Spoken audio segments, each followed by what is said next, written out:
Jadi kan kalau awalnya itu sekitar tanggal 31 Juli 2025, Bu. Nah, itu kita awal kali menerima laporan dari teman sebelah rumahnya, yaitu saudara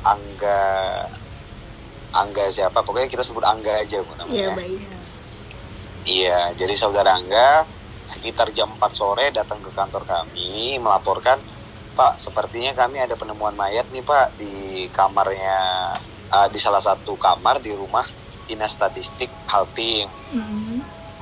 Nah, dia buat laporan. Oke, karena dapat laporan, jadi saya udah perintahkan tiket pada saat itu bersama Kanit Reskrim dan unitnya, kita turun ke TKP. Jadi di tanggal 31 Juli itu.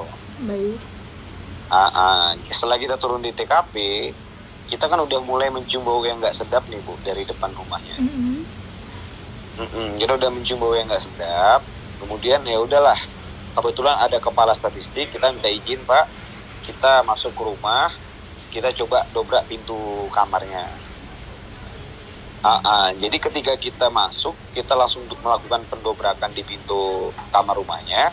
Begitu terbuka kamarnya, kita itu udah menyaksikan, udah melihat kondisi almarhumah korban pada saat itu tuh udah dalam kondisi yang membusuk, ya, karena bagian kepala udah tengkorak. Baik. Iya, diperkirakan memang sekitar 2 minggu lah, karena dari keterangan pelaku juga tanggal 19 dia melakukan aksinya kan. Baik. Itu sekitar 2 minggu tuh. Jadi setelah kita buka, langkah pertama yang saya lakukan kan kita lakukan olah TKP di lokasi. Kita olah TKP, yang pertama saya lihat itu waktu itu kunci. Jadi kalau memang korban ini mungkin bunuh diri atau sakit, pasti kan kuncinya ada di dalam kamar toh. Jadi ketika kita buka, kuncinya nggak berada di depan maupun di belakang, di dalam kamar. Baik. Jadi kondisi kunci hilang. Terus kedua, kita cari alat komunikasinya berupa handphone dan sebagainya, itu udah nggak ada. Iya. Jadi ya setelah kita lakukan semacam olah TKP, kita temukan fakta-fakta beserta petunjuk yang kita dapat. Baik. Nah, dari situ kita beranggapan yakin bahwa korban ini bukan meninggal karena bunuh diri atau sakit. Dari situ kita yakin bahwa keyakinan penyidik bahwa ini suatu tindak pidana pembunuhan. Jadi di tanggal 31 malamnya, sekitar jam 9 malam, kita langsung lakukan pemeriksaan, Bu.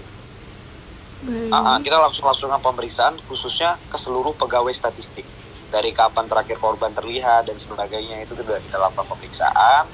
Dari situ dapatlah fakta-fakta baru, petunjuk baru yang mengatakan bahwasanya korban ini terakhir terlihat tanggal 17 Juli 2025. Itu kondisi korban terakhir kali masuk kantor. Udah, berarti kita udah beranggapan ini mungkin tanggal 18-19 ini kemungkinan korban udah nggak bernyawa kalau dilihat dari kondisi korban yang sudah seperti itu. Baik. Nah, kemudian kita cari lagi informasi. Oh, ternyata pada saat itu di statistik orangnya nggak lengkap. Ada 2 orang, yaitu laki-laki yang merupakan tersangkanya itu beserta istrinya. Jadi mereka berdua ini kan pada saat itu kan belum menikah, Bu, statusnya. Iya, mereka berdua kan belum menikah pada statusnya. Jadi kita tanya di bagian administrasi sama di bagian statistik, khususnya kepala juga kita tanya bahwa yang bersangkutan, tersangka beserta istrinya ini udah mengajukan cuti semenjak tanggal 7 Juli, Bu. Baik. Iya, sekitar tanggal 7 Juli. Nah, dari situ kita melakukan pemeriksaan dari beberapa saksi. Ternyata ada salah satu saksi, inisialnya Hasbullah, mengatakan kepada saya, Pak, di tanggal 16, 17, 18, 19, itu saudari Almira ini, selaku istrinya korban, itu menelpon ke saya, minta tolong cariin suaminya, calon suaminya itu. Ternyata calon suaminya di 16, 17, 18, 19 itu menghilang dari Ternate. Ternyata istrinya pun tahu bahwa yang bersangkutan melalui, nggak tahu ya, kita belum periksa juga istrinya, tapi sampaikan bahwa yang bersangkutan ada di Kaltim di tanggal segitu, 16, 17, 18, 19. Jadi kita makin kuat nih kecurigaan kita. Ngapain dia ke Kaltim sedangkan dia udah ngurus nikah. Kemudian di tanggal 21 Juli korban ini mengajukan cuti, dan ternyata yang mengajukan cuti itu benar itu bukan lagi korban, karena korban udah meninggal di tanggal 21. Itu yang mengajukan cuti itu dari si pelaku, karena pelaku bisa mengakses HP-nya korban, karena udah memaksa meminta password dan sebagainya, dia mengakses HP-nya korban. Kemudian dia yang ajukan cuti itu pelaku dari tanggal 21 sampai tanggal 25 untuk menghilangkan kecurigaan teman-temannya kan, bahwa kalau dicari ini mungkin dia ini lagi cuti kan. Baik.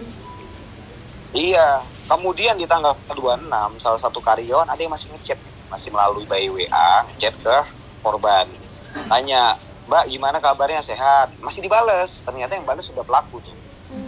Nah, jadi dia nanya masalah pekerjaan dan si korban masih bisa jawab bisa pekerjaan, dan itu makin yakin, karena kalau tanggal 26 dia meninggal itu belum mayatnya masih belum kayak gini.